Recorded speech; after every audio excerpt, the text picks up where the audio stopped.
It all started with a goddamn piece of paper that didn't belong where I found it. I wasn't snooping. I wasn't on some paranoid mission. I was looking for the stapler. Yes, a stupid stapler in the desk drawer we both used. The one that was always a mess of pins, old receipts, cables for devices we no longer owned, and sticky notes with half-finished to-do lists. That day, the printer had run out of staples, and I needed to fix up a small stack of reports for work, so I pulled open the drawer like I always did, expecting a mess but not a disaster. That's when I saw it. A folded-up hotel receipt, tucked behind a stack of old birthday cards she liked to keep for some reason. I unfolded it because it had my last name on it. Her name, technically, since she never changed it after we got married, which was always something she'd get around to. The date on it was last Thursday. The hotel was downtown, the kind with a rooftop bar and valet service. The kind we'd only gone to once, years ago, when I tried to surprise her for our anniversary and she complained the whole time about how uncomfortable the pillows were. She told me she was at her sister's house that night. I stood there for a good minute just holding the damn thing, trying to make it make sense. Was there some explanation I was missing? Did she go there for some reason that wasn't what it obviously looked like? I don't know why I bothered asking myself that. No sane married woman accidentally forgets to mention that she stayed in a hotel in the middle of the city on a random Thursday. I put the receipt back exactly where I found it, shoved everything back in place, and closed the drawer like nothing happened, but my heart was pounding so loud I swore it was echoing in the damn room. I sat at my desk for the next half hour pretending to work, clicking through tabs and writing nothing, just watching the clock like a bomb was going to go off at any moment. And it kind of had, hadn't it? Just not the loud kind. It was the quiet, creeping kind that you only hear once you've already been cut and start to feel the blood run down. I didn't say anything to her that night. She came home like normal, a grocery bag in one hand and her phone in the other, complaining about traffic like nothing had happened. I watched her as she walked into the kitchen, laughing at something she read on her screen, and I felt this weird mix of rage and nausea settle in my stomach. I couldn't even eat the dinner she made. I just pushed the food around on my plate while she talked about her day, nodding like I was still part of the conversation. But the entire time I kept thinking about that fucking receipt and who she was with while I sat home thinking she was with family. "Everything okay?" she asked at one point, her eyes flicking up from her plate to mine. I nodded. "Yeah, just a long day at work." She bought it, or at least she pretended to. She went right back to talking about her friend Lisa's new boyfriend and how he might be the one this time, which was ironic considering the situation. I barely said another word the rest of the evening. I couldn't. My mouth felt full of sand. When she went to shower, I sat there in the living room staring at the blank TV screen. I didn't even turn it on. I just sat there, frozen, going over every lie she'd ever told me that I hadn't questioned, wondering how many nights like Thursday had already happened, how many times I'd been played for a fool while she wore that sweet, tired smile and kissed me goodnight like everything was just fine. I felt stupid. Worse than stupid. I felt like a man who'd been living in someone else's story, thinking it was his own. She came out of the shower in that same oversized t-shirt she always wore, hair wrapped in a towel, and flopped onto the couch next to me like she hadn't just shattered the foundation of our marriage a few days ago. She looked relaxed, comfortable. She even reached for my hand, which I gave her, because I didn't know what else to do. I needed more. I needed the whole story before I said a word. I didn't sleep that night. She passed out fast, like always, curled up on her side, breathing soft, and even while I stared at the ceiling and imagined her in that hotel bed with someone else, laughing the way she used to laugh with me. My fingers curled into fists beneath the sheets. The following Saturday gave me my chance. Megan said she was heading to her friend Laura's to help plan some baby shower, something she made sound important enough that I shouldn't ask questions. She even acted rushed, a little breathless, like she was doing something noble. I played along, nodded, and told her to have a good time. She kissed my cheek and said she'd be back in the evening. As soon as the front door closed behind her, I stood at the window behind the curtain and watched her get into the car. She didn't drive toward Laura's house. She went the opposite way. That's when I grabbed my jacket, my keys, and decided I wasn't going to just sit on the sidelines anymore. I drove slow, just enough to stay a couple cars behind her, keeping my distance but never losing her. I knew where Laura lived, and this wasn't the route. Instead, Megan ended up in a strip mall parking lot 15 minutes from our place. Not a crowded one either. There was a nail salon, a barber shop, a dry cleaner, and a small pub that was barely open this early in the afternoon. She didn't even hesitate. She parked, got out, and went straight into the pub. I stayed in my car, waiting. 10 minutes passed. Then 20. I was thinking of going in when he showed up. A tall guy, maybe mid-30s, clean-shaven, wearing jeans and a black jacket. I'd never seen him before, but the way he walked into that place, no hesitation, no confusion, told me he'd been there before. He knew who he was meeting. I gave it another few minutes, then stepped out of my car and walked toward the pub. I didn't care anymore. I needed to see. I needed to know. When I walked in, the place was dim and mostly empty. A couple old guys sat at the bar watching something on the muted TV. And there they were, Megan and the stranger, in a booth near the back. They didn't see me. She was laughing, really laughing, the kind of laugh I hadn't seen from her in months. Her hand was on his arm. His hand was under the table, but I didn't need to see it to know where it probably was. I didn't take out my phone. I didn't shout. I didn't even move. I just stood there long enough to let the image burn itself into my head, then turned around and walked out. I went home, sat on the edge of our bed, and stared at the floor for almost an hour. I felt like someone had dropped a weight in my chest and just left it there. I wasn't angry yet. That would come later. At that moment, all I felt was emptiness. Like whatever connected us had been quietly sliced through without me noticing. All the years together, all the things we built, they didn't disappear in some dramatic explosion. They just stopped meaning anything. When Megan came back later that day, she walked in with a bag from a bakery, said Laura insisted she take some leftovers. I nodded and thanked her. She didn't look guilty. She looked completely normal, like she had just come back from an honest afternoon with a friend. That told me everything I needed to know. She wasn't struggling with guilt. She wasn't caught in some emotional dilemma. She was just doing what she wanted and hiding it behind a practiced smile. Anything interesting happen today? I asked, just to see if she'd give me anything. Nope, just girl stuff, she said without missing a beat. Planning games, arguing about decorations. You'd be bored out of your mind. I nodded again. Sounds like a party. She laughed and set the bag on the kitchen counter. You have no idea. I watched her for a second, just observing the way she moved, how natural it all seemed. It was like watching a stranger wear my wife's face. I wondered how many times she'd done this. How many times she'd lied and gotten away with it. How many times I'd sat here like a fool waiting for someone who was never really where she said she was. That night, she reached for me in bed. Not in a romantic way, just in that lazy, absent-minded kind of affection that says, we're fine. I let her. I lay there while she rested her head on my chest like she had 1,000 times before. I stared at the ceiling again, just like I had a few nights ago, but this time I didn't feel confused. I knew exactly what was happening. I just didn't know what to do about it yet. I didn't sleep again, and I didn't plan anything that night. But a switch flipped.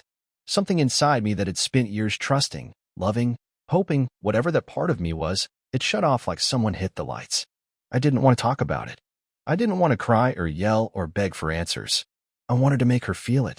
Not just the pain, the reality, the truth that she thought she was so clever hiding. I wasn't going to let her control the story anymore. She made her move. Now it was my turn. I waited 4 more days before I said a word to her.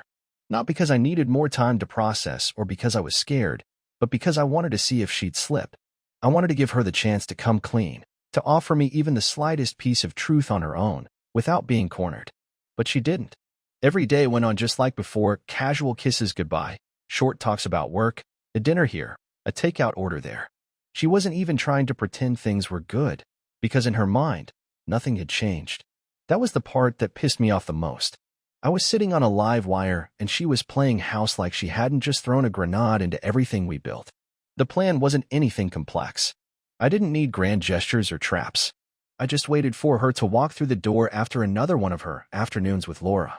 She came in with a shopping bag, humming some tune, tossing her keys onto the table like nothing in the world was bothering her. I stayed in the kitchen, leaning against the counter with my arms crossed. When she saw me standing there not moving, not saying hello, not smiling, something in her posture changed. She stopped in the middle of pulling her shoes off and looked at me. "What's wrong?" she asked, putting the bag down slowly.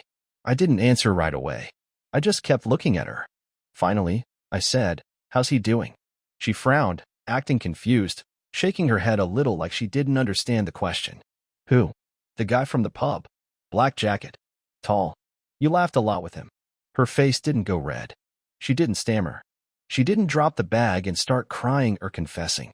She just stood there, frozen for maybe 3 seconds too long, then said the most insulting thing she could have said at that moment. "You followed me?" That was her first response. Not denial, not shock, not regret. Just flipping it on me, like I was the one doing something wrong. I laughed once, not because it was funny, but because it was so predictable. She tried again, raising her voice a little now. "You seriously followed me like some kind of stalker? Are you fucking kidding me, Matt? You cheated on me," I said, keeping my voice flat. "That's what you're worried about? That I followed you? I didn't cheat on you. You met a guy at a pub, lied about where you were going, and acted like nothing happened. What would you call that?" She crossed her arms, mirroring my stance, except hers was defensive while mine was finished. Her eyes narrowed. "You have no idea what you saw." "I saw enough. He's just a friend, Matt.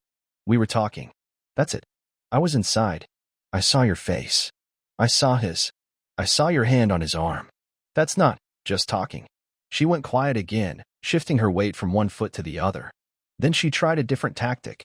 "Okay, fine. Maybe it got too friendly. But it's not what you think. Nothing happened. We didn't sleep together. You think this is about sex? You think I give a damn whether you got naked with him or not? You lied. You left our house, told me you were going to Laura's, and met him instead. You planned it. That's not a mistake. That's a choice."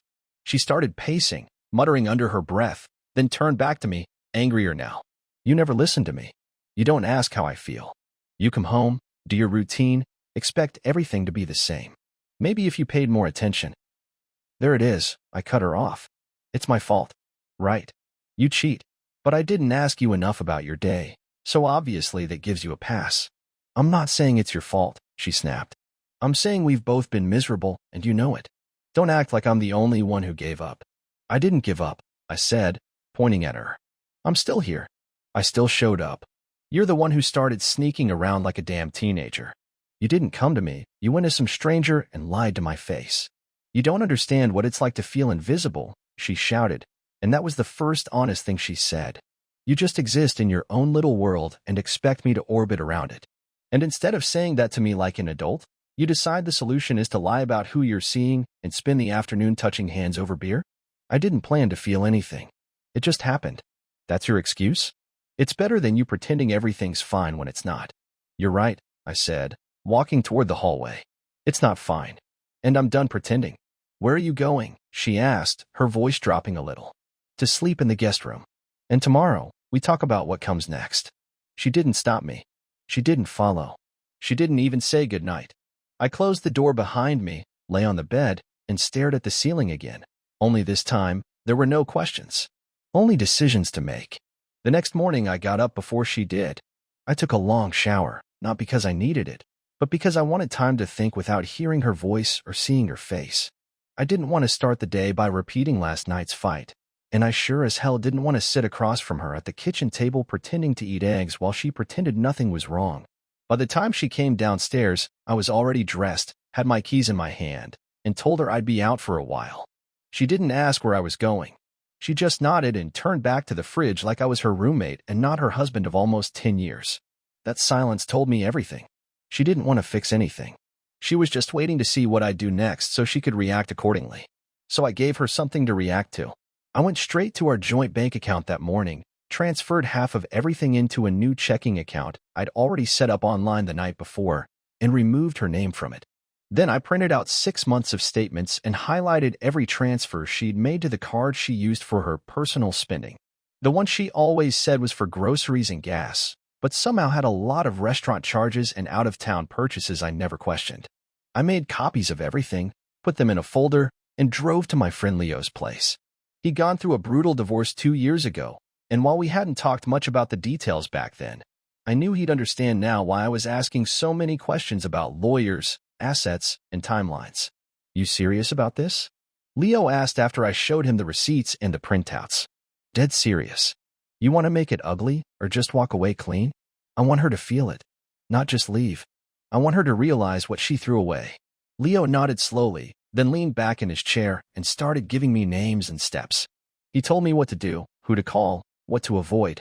He said not to move out of the house no matter how bad it got, to document everything, and to never raise my voice even once.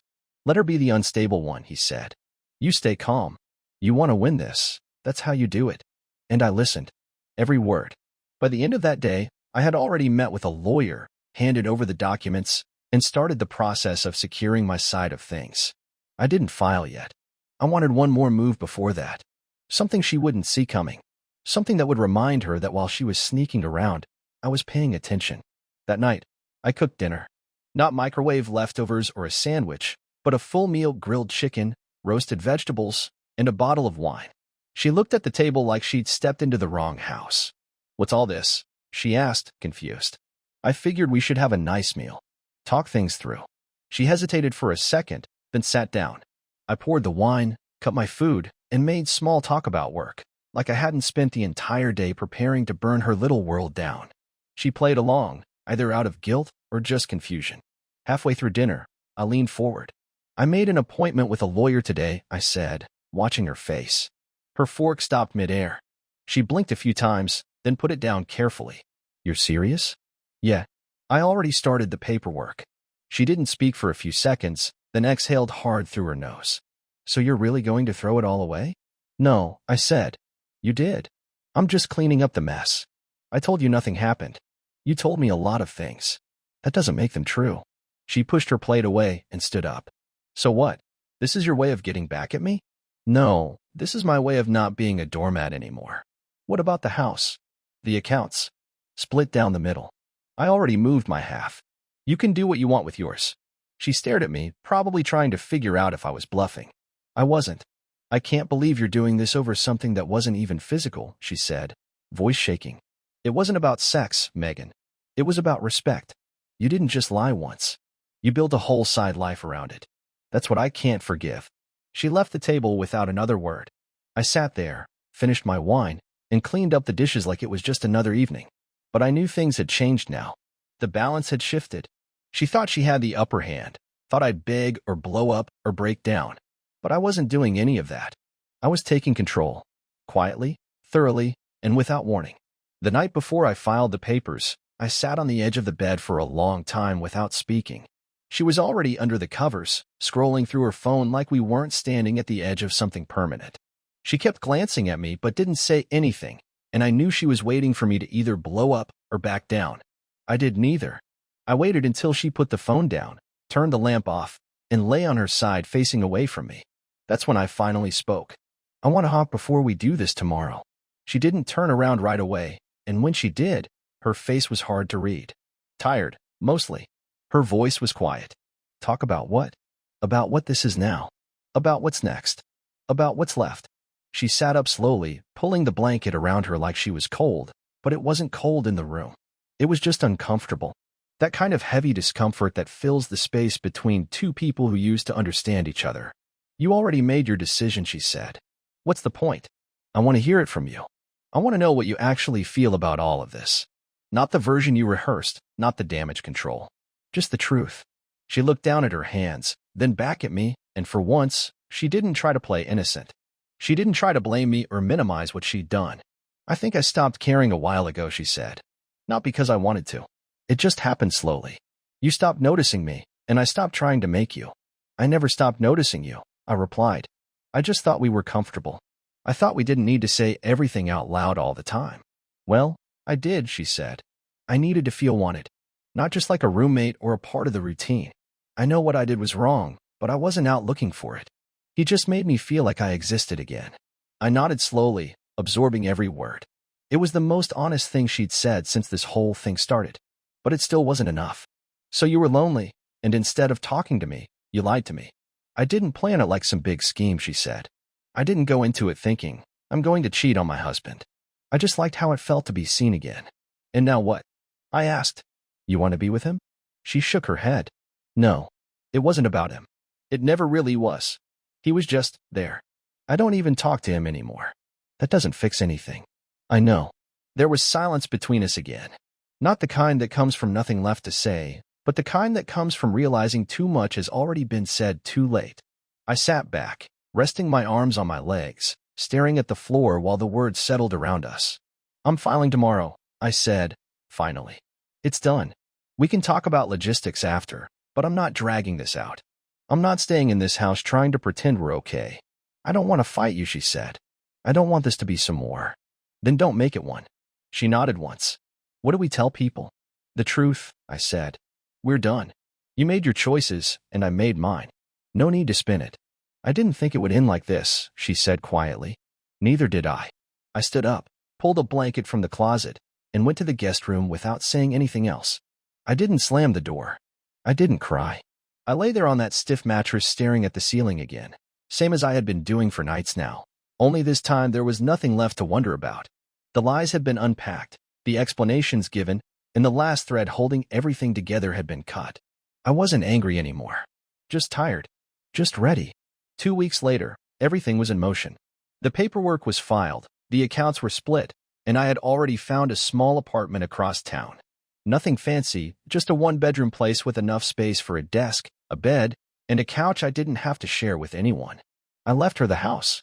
I didn't want it. Every wall felt like it still had something trapped behind it. Something I didn't want to be around anymore. When I packed, I didn't take much. Just clothes, my laptop, a few books, and some photos I didn't want to lose in the shuffle. I didn't say goodbye when I left. I just sent her a text saying the movers would be done by noon, and she could come back after that. She didn't reply, and I didn't expect her to. The first night alone was strange, not in a dramatic way, just quiet. No one asking what was for dinner, no one telling me they were heading out, no phone buzzing with updates that turned out to be lies. I sat on the floor with a slice of pizza and stared at a wall that didn't have any memories attached to it. It was the cleanest thing I'd seen in weeks. I didn't feel relief. I didn't feel better. I just felt separate. Like the version of me that had existed in that marriage was already someone else, and I was still figuring out who this new guy was supposed to be. A few days later, she called. Not to argue. Not to fight. Just to talk. I answered because I was curious what she'd say now that the dust had settled. Her voice sounded smaller than usual, like she was calling from a different version of the house. I just wanted to say I'm sorry again, she said. I know that doesn't fix anything, but I needed you to hear it. I already heard it, I said. And I believed you. But that doesn't change what happened. I know. It's just strange. The house feels empty. It felt empty before I left. That's why I left. She didn't push back. She didn't ask me to come back. I think we both knew there wasn't anything left to salvage. We had spent too much time in silence, too much time pretending things were fine until one of us found something better or easier on the outside. I wasn't bitter about it anymore. I was just done. I wasn't interested in rehashing who failed more or what could have been done differently. We had our shot. We missed. Do you think we'll talk again? She asked after a long pause. Maybe, but I don't think it should be now. Okay, she said. Take care, Matt. You too, Megan. I ended the call and sat there for a minute, thinking about how it all happened so fast. From finding that receipt to walking out the door, it was less than a month. That's how long it took to dismantle almost 10 years of marriage. You'd think it would take longer, that something that deep would require time to die, but the truth is it had already been dying long before I noticed. I had just been too comfortable to admit it. In the weeks that followed, I kept my head down. I focused on work, cleaned my apartment more than necessary, and started calling friends I hadn't seen in months. I didn't tell most of them what happened, only the ones who already knew something was off. I wasn't embarrassed. I just didn't want to spend my time explaining something I didn't feel the need to justify. She cheated. I found out. I left. That was it. Everything else was noise. One night, Leo came over with beer and takeout. We didn't talk about the divorce. We just watched a game and talked about nothing for hours, and I realized it was the first time in a long time I didn't feel like I had to explain my mood. That kind of peace was rare. I didn't know how long it would last, but I knew I wanted more of it. Looking back, I don't think I ever really hated her. I hated the way she lied. I hated the way she tried to make me feel like her mistakes were my fault. But I didn't hate her. We had good years. We laughed a lot once. But people change. Sometimes they grow together. Sometimes they drift apart and start talking to strangers in pubs. You either fix it when it starts or deal with it when it ends. We didn't fix it. And now it's over. I'm not interested in starting over tomorrow. I don't want advice or pity or inspirational bullshit about new beginnings. I want a few quiet weeks to sit with myself and figure out what I actually want from the rest of this life. I don't need someone to complete me. I need to stop ignoring my gut and pretending that routine is the same thing as happiness.